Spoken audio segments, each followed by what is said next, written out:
Yo, what's up? It's your boy, Good Life Russ, and this is the Good Life Podcast, The Kickback, coming to you with another episode and also another YouTube. I know this is very new, so bear with us. We're going to be getting these videos out, family. Appreciate everyone who tuned in last week. We are in year 4 now. April 7th is the anniversary, so yeah, it's up. It's up for the rest of the year. We got a lot more podcasts, a lot more content, a lot more substance, a lot more healing and mental health going on. And most importantly, a lot more conversations. Make sure you are having these conversations at home. The show can be as entertaining as you want it to be, but also apply these lessons, apply what you learn, apply what you unlearn, and apply any information that comes your way that feels right. You feel like it makes sense in your life, make room for it in your life. So that's right. We have a special guest, Miss Anae. You're going to tell everybody, where to find you and where you at. This is a first timer on the show, so be gentle, people, audience. Please. On social media, be nice. Tell them where to find you out on social media. On Instagram, DP Chronicles is my name on there. And then, of course, Facebook, it's Anae Palmer. Short, sweet, to the point. Mm-hmm. So we're going to dive right in. I see you are a world traveler, which is amazing. That is huge accomplishment. So much wealth and knowledge out there in the world. So share some insight. What countries have you been to? Where's your favorite? Okay, so I guess I'll just start the list. So Europe, I have been to France, Greece, Italy, where else? The Ukraine, and then the Middle East. I've been to Dubai, Abu Dhabi, Africa. I've been to Egypt. Oh, I've also been to Turkey, and then Mexico, Canada, Jamaica, the Bahamas, Colombia. I think I mentioned everything. Yeah, I think I mentioned everything. I feel like I might be forgetting. You've been outside. Okay, cool. What is your favorite place? What was your favorite trip? I would say, honestly, it might be Jamaica. Okay. I love Jamaica. I think it's just because seeing people that look like you, and the vibe there is just so welcoming, and the food is great, and of course you're by a nice beach and great weather. I think that would be my favorite for that. But I mean, honestly, I was very disappointed with Greece and Italy. When I grew up, I was so into Greek mythology, Roman mythology, all that, learning all the history. And one of my favorite Disney movies was Hercules. Yeah. So when he goes in the temple and Zeus comes alive, I'm like, oh man, I could only imagine seeing that in person, like a huge statue of Zeus and all that. Yeah. So when I got over there, I'm in Athens, I'm like getting my tours together, all that. It was like rubble. It was nothing. None of them had the big statues that I thought I was going to see, from Disney. And I was very disappointed. Man. Shame on you, Grace. For real, that was the most I was heartbroken. I was just wow. But I get what you mean. You want that to come to life. You want to feel that. But in Paris though, that museum, amazing. Amazing. I didn't even really, because I'm not a huge Beyonce fan, but I didn't know her and Jay-Z did a video in that museum, the Loire, and being in it's dope. It's amazing. That's definitely a place you have to visit when you go to Paris, is that museum.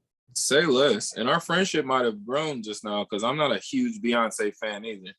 I can't refrain from slander, but I'm just, I'm not. They about to be after us for saying that. Man, I don't get it. But I'm excited to go to Jamaica. I'm planning that trip this year, next year. And my brother, Sada, shout out Sada, just moved to Germany. So I definitely want to go out there and see him and just, move around a little bit. I've been to Canada, I've been to the Bahamas, and I've been everywhere in the country, so I'm ready to really like dive, you know what I mean, outside the country. I'm ready to get that world travel on it. Shit, I don't have my passport for a minute. Like that wasn't even really like a hassle or nothing crazy to get.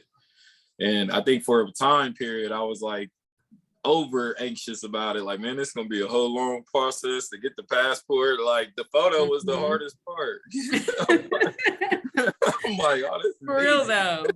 Like I actually have a story about that. Like, so when I went to Paris, I came back. I had a coat that I rarely wear. And I put my passport in there, but my ass forgot. Like when I was on my way to the Bahamas, I'm like, we're, planning a trip, whatever. I'm looking for my passport. I was like, where's my passport? And I searched my whole house, everything, couldn't find it. Didn't even think about looking in that coat. But I had to, get a new one. And I went to Walmart, took a picture, whatever. And I had some faux locks in, but they were like silver and black.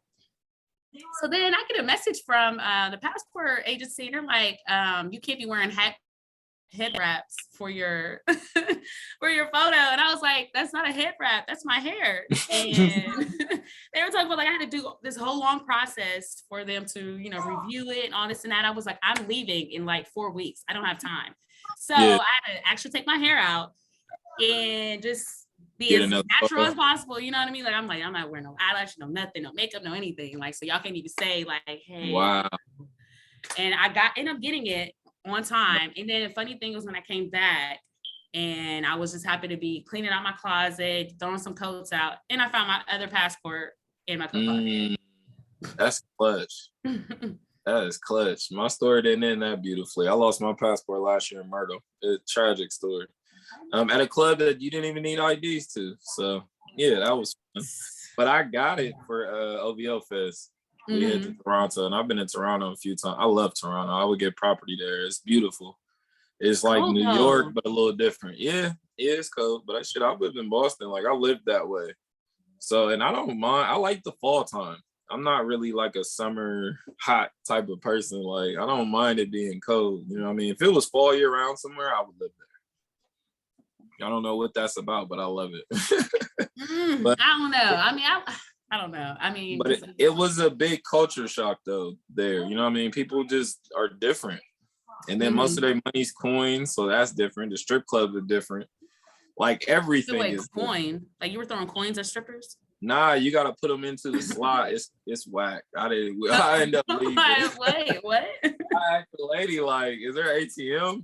She's like, nah, this is like our currency. And that's how we learned. Like, this was my first time going. We ain't even exchanged our money yet type. So a lady that was in there just gave us the heads up. Like some people like won't exchange your like even currency. See, like we usually tell people like come exchange your money as soon as you do, because like some restaurants and stuff will give you dollar for dollar, which our money is more than there. Right. So my dude did that. He ended up spending all his money at the bar. I only had American dollars. And he had to pay. Yeah, he was sick. Because once they told him like the conversion, he started doing a little math in his head. He started ordering drinks. Like, hold up. Our money's stronger, y'all. Oh yeah, give me 3 drinks then. Right. I'm sure nobody reminded him, like, hey, Man, they said nothing. But that's too what I was telling him, like, you gotta educate yourself, especially before you travel to other countries. Definitely. You know what I mean? So now, okay, so you were in Ohio, now you're in Texas. Mm-hmm. What is that like? I've never been. Texas is the only state I haven't been to in the country. Man, it's a vibe here. I love Houston. Like, I don't know if Houston will be like my last stop, but it's amazing out here. Like, I feel, in Ohio, Columbus, there's a few Black-owned restaurants, and like night scene, whatever.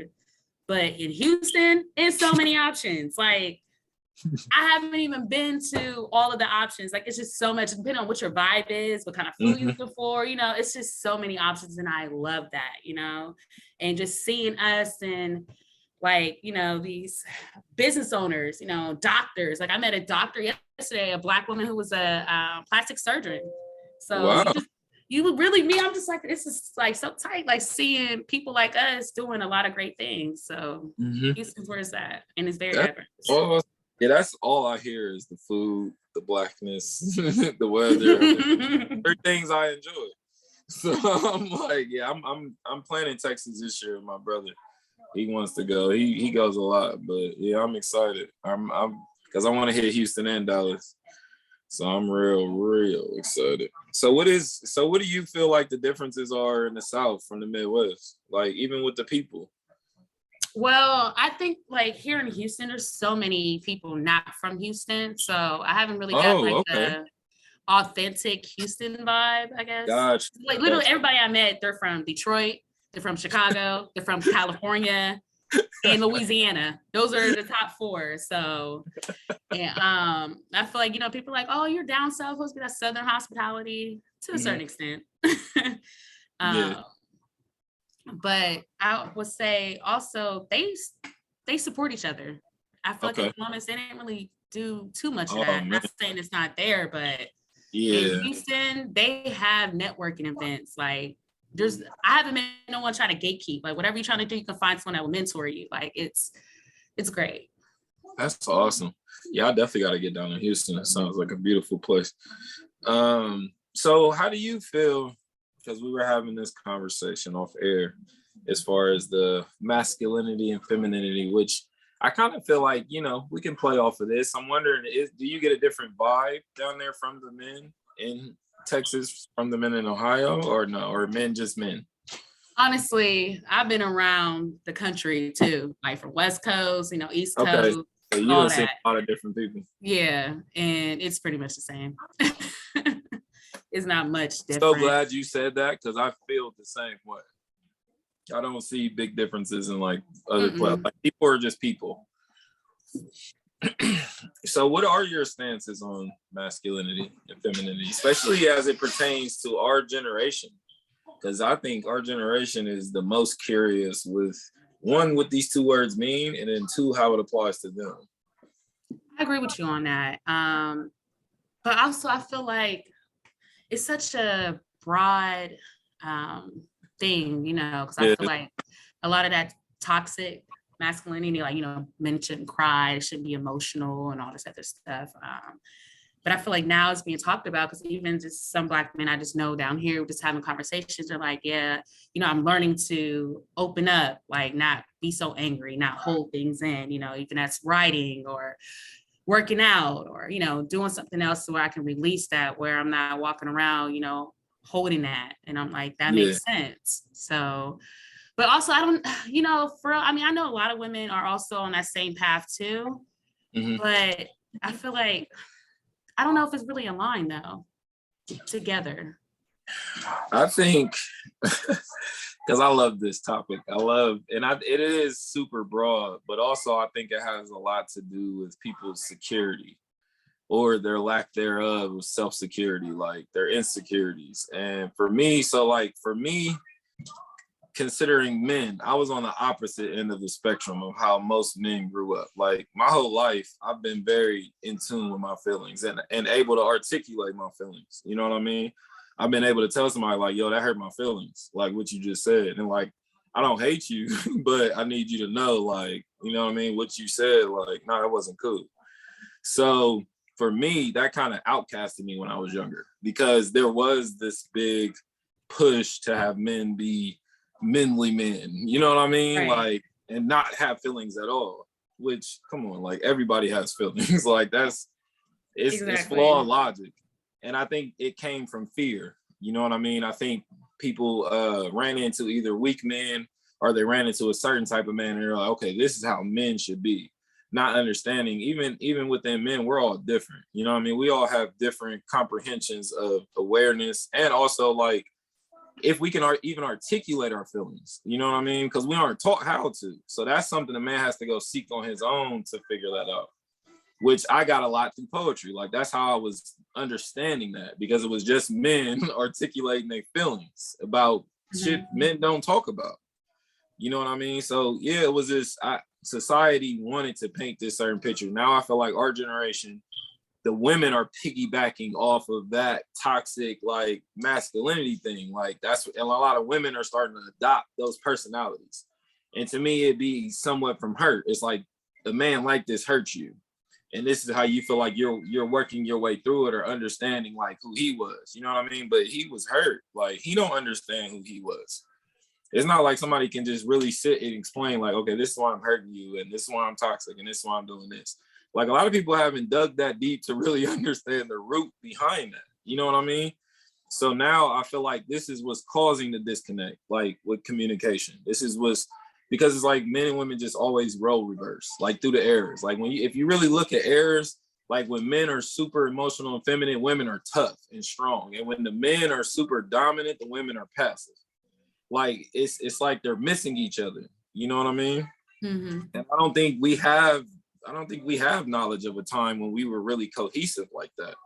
Some parts of me, I think it's supposed to be like that. We're supposed to push each other in that way to getting an understanding of each other. You dig? And like a lot of times we don't have that, not even just with masculine and femininity. A lot of times we don't have that because people really don't understand the definitions of certain words. They just think they can use the word how they want to use the word. And that creates confusion because some people are going, like me, are going off the definition of how the word should be used, not how you felt like using it today. You know what I mean? Like, that is true though. That causes problems. So I think men and women have masculinity, femininity. I think your role in your life depends on how much of that you get to exert. If you're a farmer, you probably have a more masculine life. If you're a therapist, you probably have a more feminine life. So to me, it just depends on who you are and what you're trying to use these things for. But there's no men should be this much masculine, this much feminine, women should be this much feminine. This, like, there's no spectrum. You know what I mean? I'm glad you're saying that because I hear that a lot, like especially from men trying to say how feminine you should be. Yeah. And it's funny to me because depending on what man like I'm dealing with, I can hear that I am feminine or I can hear like you're very masculine. And I'm like, how am I being masculine? Oh, because you're disagreeing with me or your tone. I'm like, your tone, like you're yelling right now. You're mad that I kind of raised my voice too because you're yelling at me and now I'm masculine and all this, but you're not showing me respect. And literally he told me, he was like, I shouldn't have to because I'm a leader. I'm a male. Like I shouldn't have to watch my tone. You as a woman should be soft-spoken. Even when you're disagreeing with me, how you approach it should always be at that level. And I just couldn't agree with that. Sounds like mommy or daddy issues. Yeah, because that doesn't make sense to me. I'm like, wait, it what? Doesn't. When I hear men say that, it makes me feel like they don't want to compete with their woman, which is a lot of men, and that's why they become insecure in those situations because they feel like you're challenging them. But that's your mindset. That's how you're choosing to look at it. You know what I mean? Me, I'm open to those conversations and you being right and me being wrong because I can grow in that little in between. You know what I mean? So now you done did me a good service. You done pulled up to my wall like, hey, it's a little crack over here. And I done went and sealed the crack. You feel me? Instead of me ignoring it, like, how would you know there's a crack and leaving it now the crack is growing? You get what I mean? So a lot of the times, that's what I meant in the beginning. Like a lot of this has to do with security. Like even a boy becoming a man is security. And as long as they're insecure, they stay young.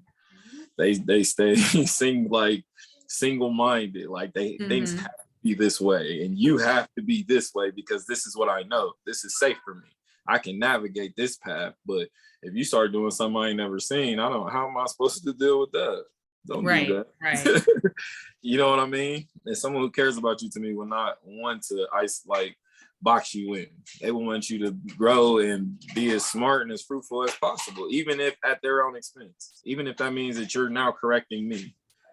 But I always feel like, a win for you is a win for us. The win for me is a win for us. And that's how it should be looked at rather than like she trying to, take my position of being a leader. I'm like, no. Like, I mean, even if you look at powerful men, would they have another powerful woman? Like, even we could talk about Obama, even though we're not going to talk about the politics, but for him to have Michelle, who's, Harvard graduate, all this, like, that's a powerful woman. And she pushed him to be a powerful man. I'm not saying that he didn't have that already, but it's definitely a balance, A lot.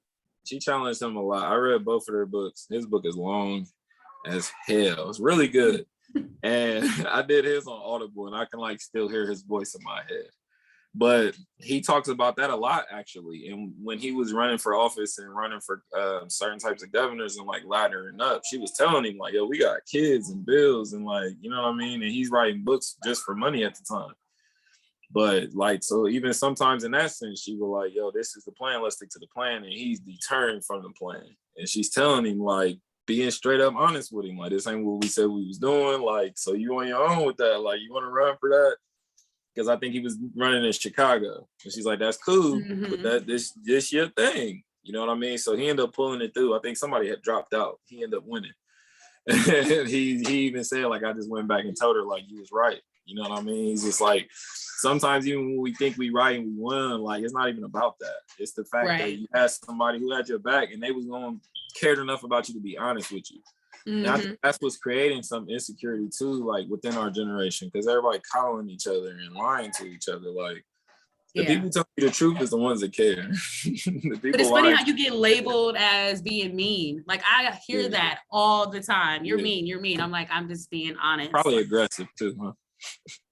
Yes, actually. And it's funny because when you create those boundaries, now you're like the bad guy. Like, I'm not being mean, I'm not yelling, I'm not disrespecting you. I just told you I don't like that, and I appreciate you if you not do that. And now I'm a bad person. Or you ask me how I feel about something and I'm being completely honest, and because it's something you don't want to hear, now I'm mean. Exactly. And I think they're just not used to being talked to that way. You know what I mean? A lot of people build their lives around comfort. And me, like, I build my life around the uncomfortable. Like, that's why I like doing new things. I like being in new positions and new states of mind. You know what I mean? And because life is uncomfortable. Like, life is random. Stuff is just gonna happen that you can't predict, and you just gotta be able to roll with the punches. So I think too many people are getting stuck in that comfort zone. Like, okay, well, people can only talk to me at this volume and in this context. And, like, it's too many rules and laws. Like, this is whack. So yeah, I definitely I can see everything you're saying, just even in how you post. I can see, like, this is what I meant by, like, the scales are tipped. And there's a lot of women who are like you. Ironically, these are like my close friends. Like, these are the women I communicate with, you know what I mean, in real life, like off social media.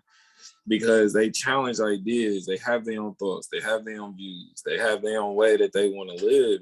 And I, as a younger man, people were trying to coach me into that. Like, you got to control her, I'm like, I don't even want that. I don't even operate like that. Like, when I'm dealing with somebody, I don't want you ever to feel obligated or tied down. Like, the door is open, you did? Because, like, if you choose to come back or you choose to stay, that lets me know you wanted to be here. You didn't feel forced. You didn't feel like intimidated. You didn't feel bullied into being here. Like, you chose to. And that's what I look for. You know what I mean? That's what I want. But it's the harder journey.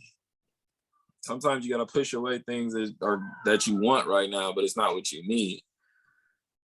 And yeah, it's hard because we're learning things just quicker, you know what I mean, than our age. Sure. I see why there be so many young people that hang with older people, because you start to outgrow certain friendships. I've been dealing with that a lot this past couple of years. And it's not, and I don't even like ghost people on like confrontational stuff. Like, I just stop talking to you, and then one day you're gonna realize I ain't talking to you no more. And it could be because I outgrew you. And that was a lesson I had to learn in my own right, because I used to take that personal, you know what I mean? I kind of felt like, damn, am I saying they're inadequate or they're less than? But also, I shouldn't have to dim my light to be in this friendship. You get what I mean? Yeah. And if you were you wouldn't make me feel like that. I feel like if you were a good friend, you would rise to the occasion or you would drop out. But just kind of loitering, like, that ain't it. No, but for real though, because like, even when I first went to Greece, Italy, and Ukraine, I was all on one trip. Everybody knows on my birthday, I'm always trying to go somewhere. So we came back from the Virgin Islands. So I was like, okay, like, hey, we're going to go to Egypt at the end of the year. Of course, everybody always has me make all the plans. So I'm like, I got this, and that. Here's the flight prices, this much, whatever you're trying to do, all that. And slowly but surely, everybody started, canceling, making excuses, blah, blah, blah. And I'm like, I don't want to not travel because I'm waiting on someone else. And I'm like, you know what? I'm gonna go. I'll go by myself. And then my family talking about like, no, you're not going to Egypt by yourself. And I'm like, okay, well, I'm gonna find somewhere else that's a little bit more safe that I can go by myself. And that's when I decided like, oh, okay. Like, once I get to Greece, all right, the ticket $50, I could just fly over to Italy, and then had a long ass layover at in the Ukraine, and then flew back. So it was a great trip, like 3, in one. And Yes. I was having anxiety, not even gonna lie to you. Like, first it was all exciting, like, yay.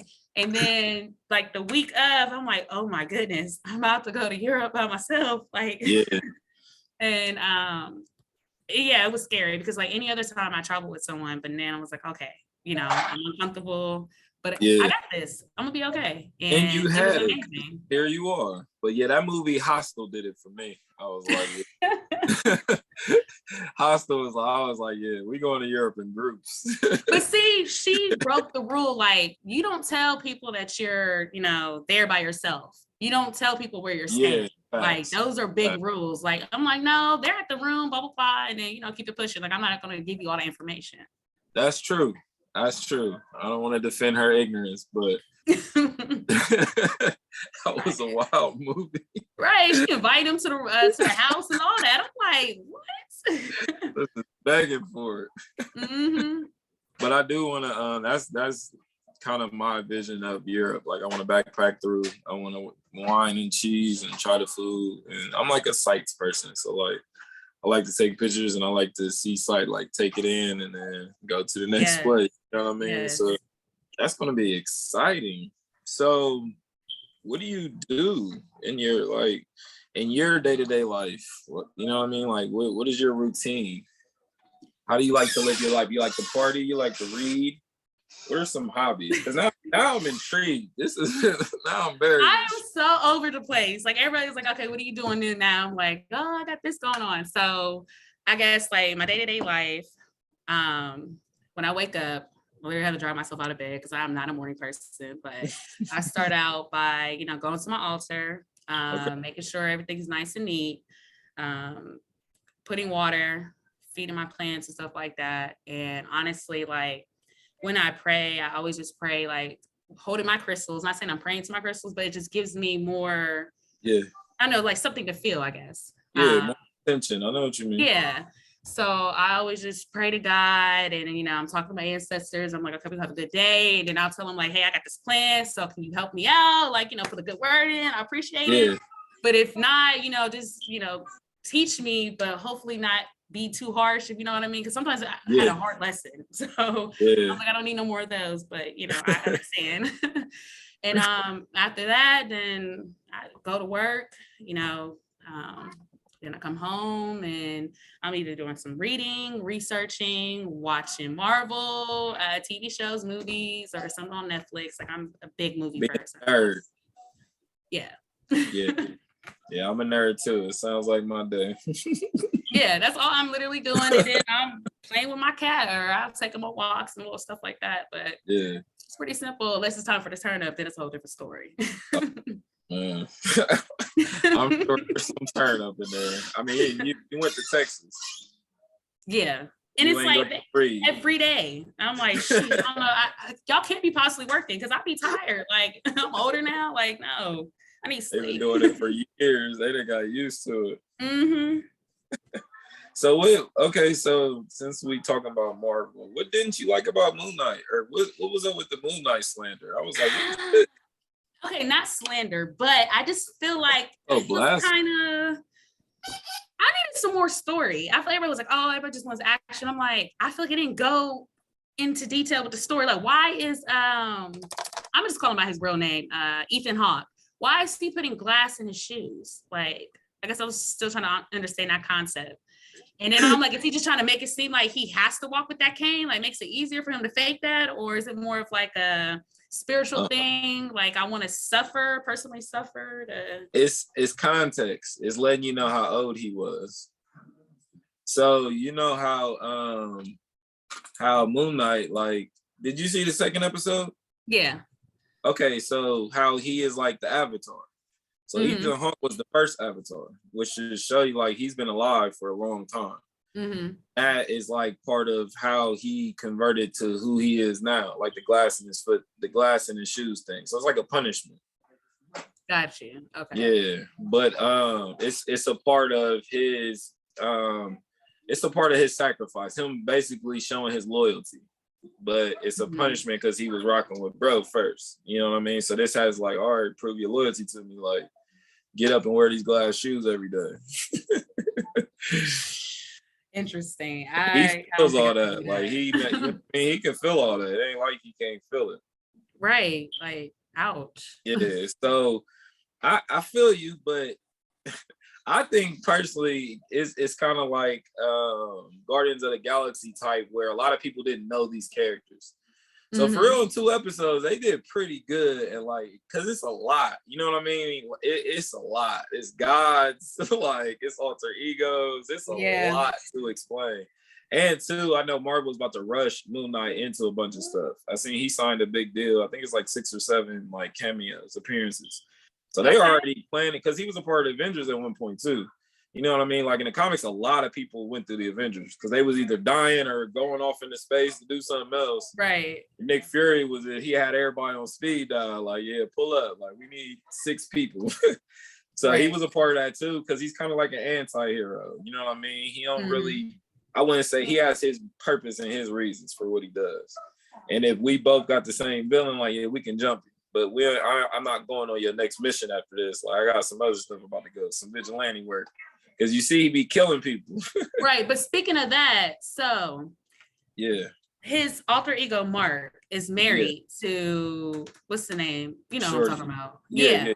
So how did she not know that he had multiple personalities? Because she looked surprised seeing Steven instead of Mark. Because he kept it hidden. But he says it in the 2nd episode. He said, I made sure like we never ran into each other or seen each other. But I kind of needed you to know who I was. So I think he was just easing him into everything that's happened. That was episode 1. Mark was basically like, look, we're gonna have to work together. And I ain't never talked to you. You know nothing about me, but I know everything about you. So he's kind of like baby stepping him into the fact. And then in episode 2, we got Mr. Knight too, like him with the suit, which is like later in the comics. You know what I mean? To where now it's Steven who is wearing the Moon Knight, because that's literally what Mark is for, like to where he can contain the costume, and he's a trained killer. Right. Steven's like a comedian more so. I think they sped through a lot, and I think episode 3 is going to be more about Ethan Hawke and informative, just about his side and his role. And I think his backstory is the only other thing we really need. Because once they throw him in a big pool with like the rest of the Avengers and stuff, he fights like all the main villains, and then they can bring in Fantastic Four, which they talking about Galactus already. Yeah. I am too. I'm excited. I'm excited to see who they the roles. Because they could have put Reed Richards in a few things. They could have put Mr. Fantastic in like 2 shows already. Wait, so do you think he's gonna be black though? Since Kang is black, do you think they'll make him black? I don't think so. You don't think so? I don't think so. I don't think they would have to though. For real. But I'm interested to see who's gonna play the family. Like, I'm interested to see who's gonna be Human Torch and Sue. I think they did Agatha so amazing. I'm interested to see her show too. But my favorite from them is Silver Surfer. Like, as soon as I heard Galactus, I was like, yeah, like we needed Silver Surfer movie, like stat. Right. I used to watch a TV show. Yeah. I wouldn't be surprised though if he was black. You know what I mean? I wouldn't be surprised. I mean, it would make sense since, Kang is his descendant that they make Reed Richards black. I mean, not saying that's not possible, but I would love to see that. That's true, but I mean, they made Human Torch black. You know what I mean? That won't. We don't talk about that because that made no sense. Terrible. It made no sense. But that's how they be doing sometimes. They see that paper like, oh, Michael B. Jordan. Like, yeah, they're gonna come see this. It's gonna be a good one. I'm still mad at Fox, Sony. Did you see Morbius? That was terrible. Oh, I wanted it to be so good too, but honestly, I think I'm just excited we've introduced Morbius into Spider-Man's universe. But yeah, that was bad. The ending credits, I was so confused. I'm like, what was this? And they talking about putting Miles Morales in his universe. I hope they don't, because he Tony. Yeah, they gotta get better writers. I think that's why Marvel hurried up and pulled the gun and made the animated movie with him, because they're already working on the second one. Yeah, I seen that. I think they knew Sony was gonna get him. It is like, it doesn't make no sense. Like, y'all need to hire better writers. Like, how are they keep dropping the ball? Even Fox in all the X-Men movies. I was irritated every movie, but I still went to go see it. But I was always disappointed. First Class was my favorite out of all of them. Really? Better than Logan? Oh no, Logan's that's in the realm of its own. I can't compare that to none of their movies. That was excellent. I did want Sabretooth. That would be my only knock in that movie. But everything else was on point. Like, I almost wanted a second one. I like the New Mutants too. The New Mutants was good. A lot of people didn't like that movie. It wasn't as bad as the others, but I thought it was good. But I didn't like Apocalypse. I wasn't. When they got to around those movies, I was like, yeah, nah, this is whack. The only thing I did like about that was how they casted, what do you call it? I just forgot his name. Magneto. Michael Fassbender. He's good. I'm like, y'all need to bring him over. Days of Future Past wasn't bad. Huh? Days of Future Past wasn't bad. He was Magneto. I thought they did old dude who can't die, but he died. Yeah. The energy, yeah, that. But I like because they had Wolverine with the bone claws, like, and they went back. They took he was the one that the math and the science made sense, but yeah, the execution with the rest of their movies be off because they should have been let Marvel like be dabbling with these kind of movies. And if it would have had to feel like Avengers and them kind of movies, oh man, an X-Men movie like that would have been nuts. Yeah, for sure. That would have been breaking records. Like legit. So yeah, I'm interested to see where Marvel does with it and Kevin Feige with this whole next phase. I love my top 3 is hold on there. Yeah, that looks good. My top 3 is Iron Man, Deadpool, and Doctor Strange. Wait, you talking about characters wise, or you talking about their movies? Yeah, characters wise. Oh, okay. Yeah, not movies wise. We did that list. I'm gonna have to get you on the movie committee podcast. Yeah, for sure. Talking about the best. yeah, for sure. But nah, just as characters wise, and I'm excited for this Doctor Strange film. I think this movie's gonna be nuts. And they already said I got my tickets, and I'm literally flying back to Ohio just to see that and go to my orthodontist appointment. They said they got confirmed 18 characters are being killed off in this. So and I knew it was gonna be gory and bloody. I'm excited. I'm excited too, and I love Doctor Strange. Mamamoo could make a little cameo. I hope everybody comes through.